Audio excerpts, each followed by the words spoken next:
다시 간단하게 요약해 드릴게요. 너희가 나무에 달아 죽인 예수를 우리 조상의 하나님이 살리셨다. 이 말의 의미, 성경은 압축적이라고 했죠. 압축. 굉장히 압축되어 있어요. 우리가 뭐 말할 때도 제가 오늘 뭐 2시간, 3시간 이야기해도 오늘 조 목사님이 뭐라고 말합니까? 하면 여러분은 나무에 달아 죽인 예수를 우리 조상이 하나님 살리셨다고 말합니다. 이렇게 2시간짜리를 한 문장으로 끝낼 거라고요. 그죠? 마찬가지로 그렇게 생각하셔야 돼요. 성경에 있는 말은 다 기록할 수가 없잖아요. 다 기록할 수 없기 때문에 압축적으로 설명했다는 거예요. 그래서 압축된 거를, 압축 파일을 풀어야 그 내용을 알 수가 있어요. 그래서 근데 이 푸는 것이 성령이 풀어주신단 말이에요. 근데 저만 푸는 게 아니에요. 우리 안에 예수의 생명이 말씀을 풀어주는 거예요. 그래서 이 말씀을 한 분이 예수잖아요. 예수님이죠. 이 말씀을 한 분이 하나님이잖아요. 근데 하나님이 우리 안에서, 성령이 우리 안에서 말씀을 풀어준다.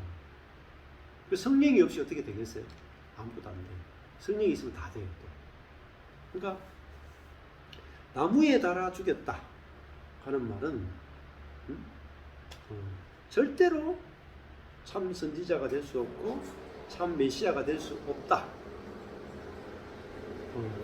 그런데 그 나무에 달아 죽은 가짜 메시아를 참 메시아로 인정하려면 절대적으로 필요한 조건이 뭐냐? 부활이에요. 부활이 없으면 가짜 메시아가 참 메시아가 될 수 없죠. 그래서 예수님의 제자들이 만약에 예수의 부활을 목격하지 않았다면 나무에 달려 저주받아 죽임을 당한 이 가짜 메시아를 진짜 메시아라고 절대로 인정할 수가 없어요. 자, 이걸 아는 게 중요하죠. 그래서 조금 전에 제가 예를 들었잖아요. 나무에 달려 죽었다는 말은 자기가 죄인이니까 죄에 합당하게 십자가 달려 죽은 존재다. 이걸 딱 못을 박는 거야. 자기 죄 때문에 죽었다. 근데 돌에 맞아 죽은 사람은 억울하게 죽었을 가능성이 있는 거야. 그래서 돌에 맞아 죽은 사람은 죽은 다음에 그 사람이 참 선지자였다라고 말할 수가 있는 거예요. 그런데 나무에 달려 죽은 사람은 죽은 다음에 어떤 일이 있어도 그 사람은 참 선지자가 될 수 있는 가능성이 0%예요. 유대인 사회에서는 그렇단 말이에요. 신명기 말씀에 하면 나무에 달려 죽은 사람은 저주를 받은 사람이기 때문에 그래요. 자, 그래서 반대로 치면 하나님이 나사렛 예수를 십자가에 달려 죽게 하신 거예요. 그죠? 십자가 달려 죽게 한 거예요. 그러니까 하나님께 저주를 받아 죽게 한 거죠. 맞죠? 근데 예수님 자신이 저주를 받은 가짜 메시아가 아니고 실제로는 전 모든 인간의 저주를 다 짊어지고 대표해서 죽었단 말이에요. 그리고 그 저주받은 존재로 죽은 게 맞다면 왜? 옛사람을 끝냈단 말이에요. 옛사람은 당연히 하나님께 저주받아 죽어야 될 존재란 말이에요.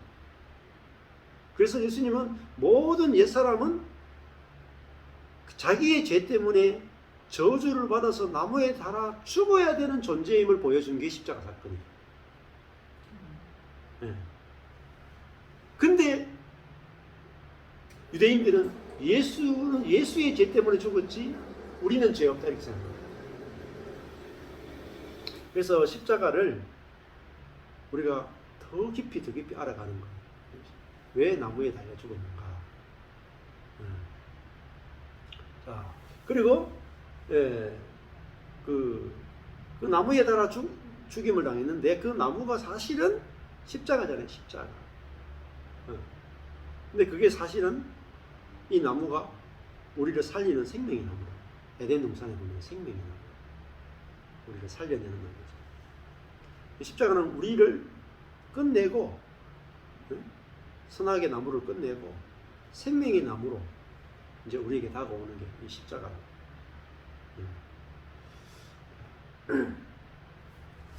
그 다음에 이 31절에 5장 31절에 이스라엘로 회개케 하사. 자, 그 다음에 죄사함을 얻게 하려. 이스라엘이 회개를 하려면은 이제 자기들이 예수를 십자가에 달려 죽게 하잖아요. 근데 하나님이 그 자기들이 죽인 예수를 부활시켜 버린다. 그러니까 이스라엘이 뭘 알게 돼요? 자기들이 하나님을 대적하는 존재였구나. 이게 회개라. 회개. 단순히 이제 저제 지었다 이런 게 아니고요. 자기들이 하나님을 대적하는 옛사람이구나. 머리끝부터 발끝까지 철저하게 하나님을 대적하는 게 바로 옛사람이고, 그게 옛 이스라엘이구나. 하나님을 잘 섬기는 옛 이스라엘도 결국은 하나님이 보낸 아들을 죽였다는 말은 하나님을 죽였다는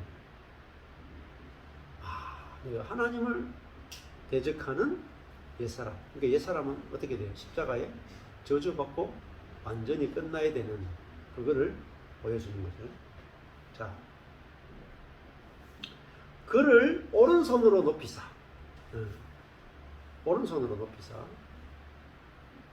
임금과 구주를 삼으셨느니라.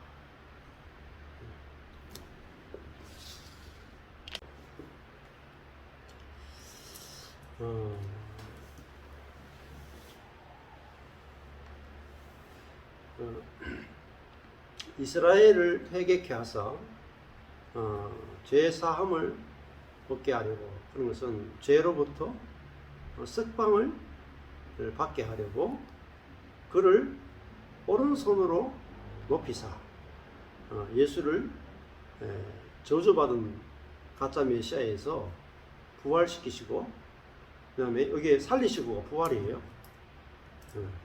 살리시고 애개이로 부활이거든요.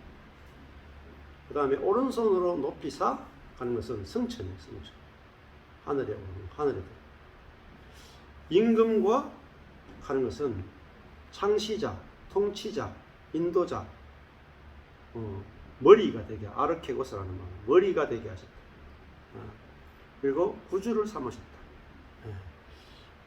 머리와 구주가 되게 하셨다 하는 것은 여러 가지 의미가 있어요. 머리가 뭐냐면은 새로운 피조물의 첫 피조물로서 머리가 됐단 말이에요.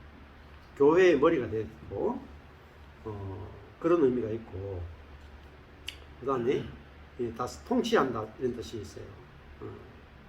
자, 그런 의미가 있고, 그러니까 예수 그리스도가 새로운 피조물, 이제 부활의 첫 열매가 되심으로 우리 모든 사람을 자기의 부활 안에서 우리를 부활시키고, 자기의 승천 안에서 우리를 모든 사람을 하늘에 들어가는 자가 되게 하셨기 때문에, 그것이 뭐죠? 통치고 다스림이죠. 네. 자, 그래서 우리가 구주가 되셨다. 우리를 구원하는 자가 되셨다. 32절에 우리는 이 일의 증인이요, 예수가 죽고 부활하고 승천한 것의 증인이고, 하나님이 자기를 순종하는 사람들에게 주신 하나님을 믿는 자, 순종한다는 말은 믿는다는 똑같은 개념이에요. 복음을 받아들인 그들은 자들에게 주신 성령도 증인이다. 증인 두 증인을 내세워요. 우리가 증인이고 성령이 증인이다. 증인은 반드시 두 사람이 있어요. 그래서 우리는 뭐죠? 말씀의 증인이에요. 말씀. 자, 중요해요. 제자들은 말씀을 전하고 성령은 뭐죠? 실제를 나타내는 거예요. 그래서 반드시 두 증인이 필요해요. 그러니까 우리는 뭐만 하면 돼요? 말씀만 전하면 돼. 그러면 그 말씀이 진짜인지는 누가 증명해요? 성령이 증명하시는 거예요. 근데 우리가 성령으로 자꾸 증명하려고 그러면 안 돼요.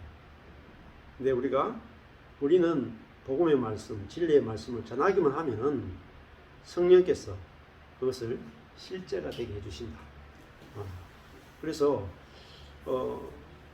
그러니까 진짜 복음을 전하면 성령이 역사하세요.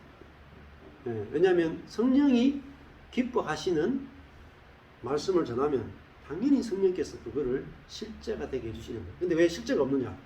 성령이 기뻐하는 말씀 안 전해. 그럼 실제가 없어요. 자, 그래서 하나는 말씀이고 하나는 성령이죠. 말씀과 성령. 말씀만 있어도 안 되고 성령만 있어도 안 돼. 말씀과 성령. 우리 복음의 말씀을 전하면 성령께서 복음의 실제를 나타내시는 두 개가 같이 있어요. 초대교회도 계속 그거죠. 제자들은 담대히 하나님의 말씀을 전하는데 성령께서 사도들을 통해서 표적과 기사를 행하셨다. 그렇죠? 그 제자들이 막 표적과 기사를 행하기 위해서 노력한 게 없어. 말씀만 전하면 성령께서 이 말씀이 진짜인 것을 표적과 기사와 여러 가지 일을 통해서 나타내셨다. 우리도 마찬가지예요. 그래서 우리는 말씀을 전하는 일이 얼마나 중요한지를 아셔야 돼요. 여기까지 하고 마치겠습니다. 하나님 아버지 감사합니다. 오늘 이렇게 말씀을 통해서 예수님이 부활하신 것과 그것이 얼마나 중요하고 또 이 생명의 말씀을 전하는 것이 얼마나 중요하며 성령으로 사는 것과 육으로 사는 것이 얼마나 중요한지 또 이 사도행전의 말씀을 통해서 우리에게 가르쳐 주시니 감사합니다. 이 말씀이 우리에게 깨달아지게 하시고 이 말씀이 우리가 실제가 될 수 있도록 성령께서 인도해 주시길 소망합니다. 예수님 이름으로 기도했습니다. 아멘. 감사합니다.